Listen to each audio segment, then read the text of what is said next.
Hello minasan, ganito ang itsura ng province life dito sa Japan.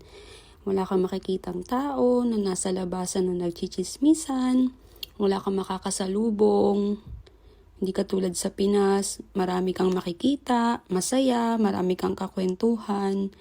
Pero dito sa Japan, busy yung mga local Japanese sa pagtatrabaho kaya wala silang time na makipagchismisan sa labas katulad sa Pinas. Ganito yung itsura kapag ka nasa province yung napuntahan mo dito sa Japan. As in, kahit hindi ka introvert, magiging introvert ka.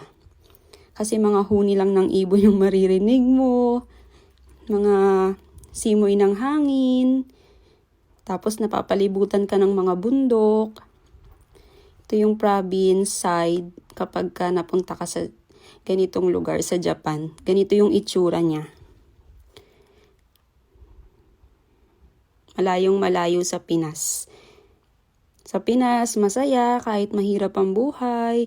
Laging nakangiti ang mga tao, laging masaya. May makakausap ka, may makakakwentuhan ka anytime. May mga kapitbahay na makakausap mo, makakakwentuhan mo, which is ibang-iba dito sa Japan. Talagang literal, kahit hindi ka introvert, magiging introvert ka. Yan, tapos kahit ganyan lang kaliit yung pedestrian lane, hindi ka pwedeng tumawid kapag ka naka-red sign. Kailangan mong intayin talaga na mag-green light siya para tumawid ka. Hindi ka pwedeng tumawid basta-basta kasi yung rules nila yun dito. And wala tayo sa bansa natin, kaya hindi tayo pwedeng sumuway sa rules nila. Kasi mahigpit dito. Wala mang tao na nakikita mo na nakabantay pero magugulat ka na lang o warningan ka na or yun, makikita na tumawid ka ng hindi pa naka-green light. Tapos ayan, nasa ilalim lang ako ng puno ng cherry blossom. Ayan, literal na huni ng ibon yung maririnig mo.